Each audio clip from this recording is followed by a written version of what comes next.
In the heart of PNG's extractive industries, there are people, families, communities, and villages. Although it may seem impossible to have access to basic needs in some of these remote areas of PNG. Through Papua New Guinea Extractive Industries Transparency Initiative, the Community Development Agreement ensures that these communities share in the benefits with basic needs like schools, clinics, and roads. But what do these agreements include, and how do they make a difference?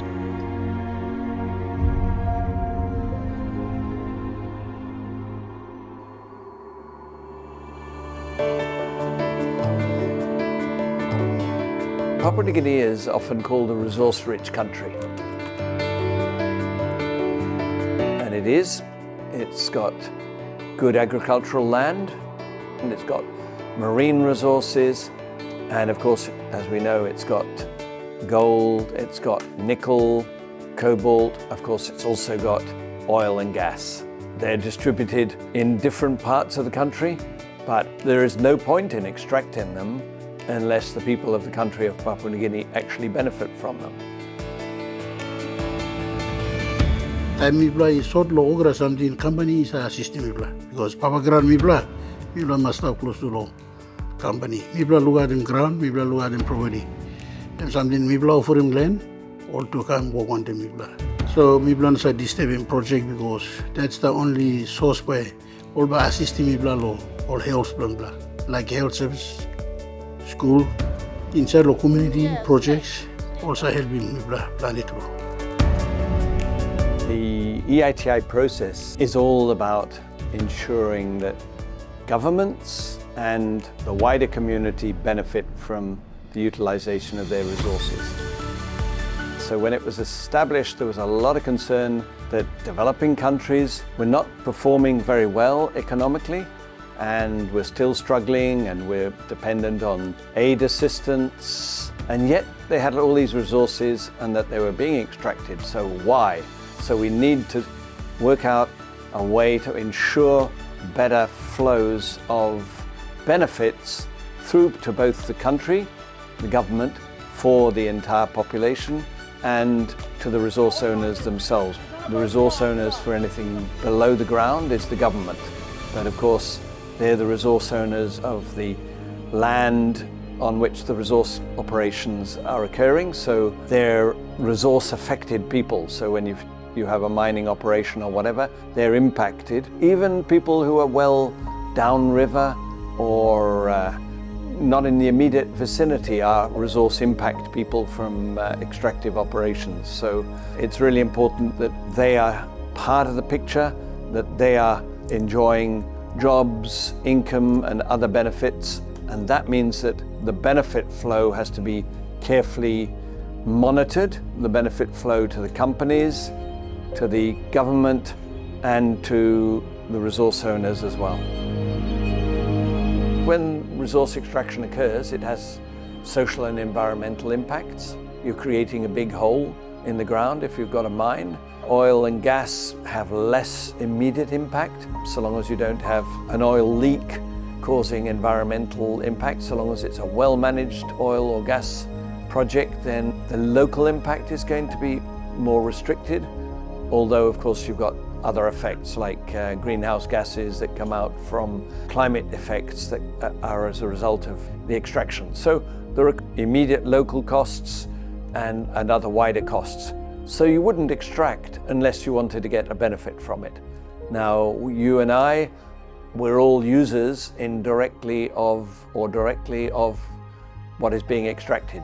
You drove here, you probably didn't come in an electric car, but if you did come in an electric car, it probably has copper in it, and it will probably have nickel in the system. Cobalt as well is used in electric cars.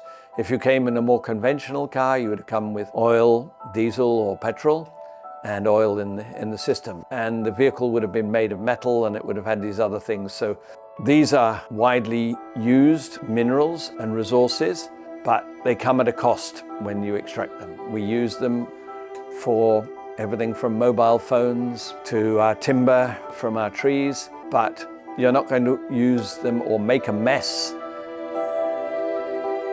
We as a government established the EITI because the oil, petroleum, or the gold or copper or whatever metal that we extract from the soil, the value of this resources are very, very high, but we extract them at a very big cost to the society.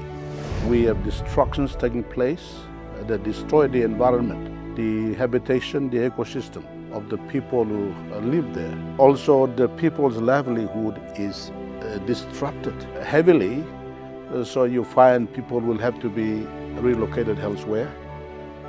Their food sources, their family network, their social structures all disrupted, and will have to be created anew.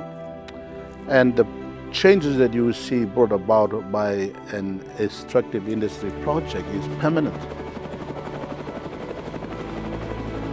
The people's livelihood is the priority number one to any government. It's not infrastructure, it is not money, it is not an extractive project. It is the people's well-being that must motivate any policy, any decision-making. Now, the extractive industry produces the proceeds. We must ask the question, how much proceeds are we getting out of a particular mine or a petroleum project? How much are we extracting out in terms of proceeds? Now then, that proceeds must translate to compensating for the destruction costs, environment for instance, people's livelihood. We must convert that into some socio-economical benefit.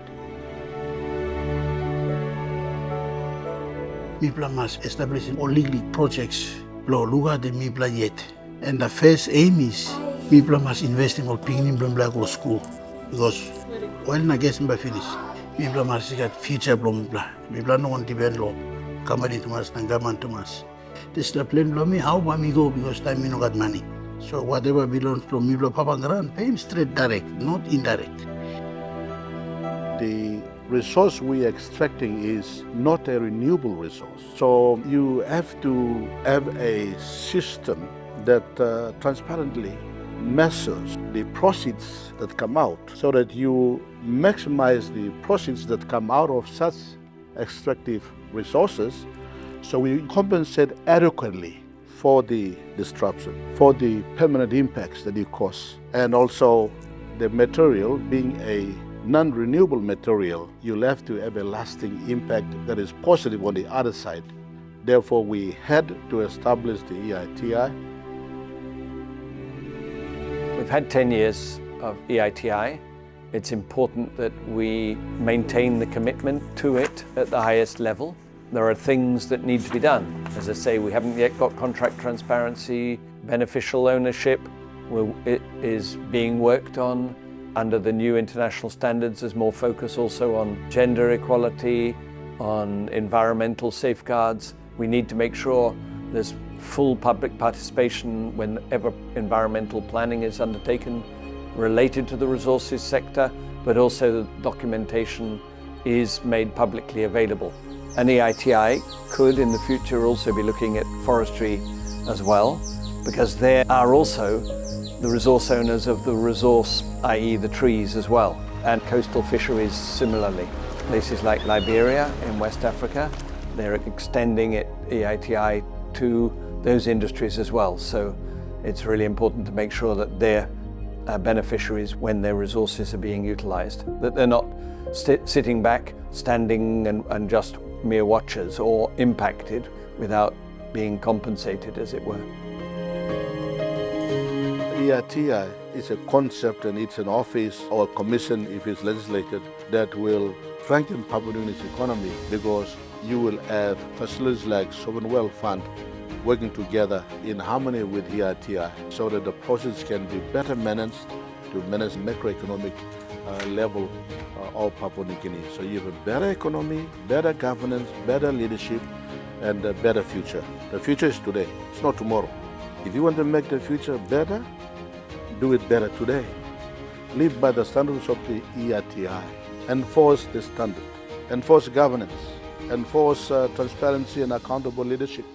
enforce fair and equitable distribution of the wealth that comes from our extractive industry. The future is today.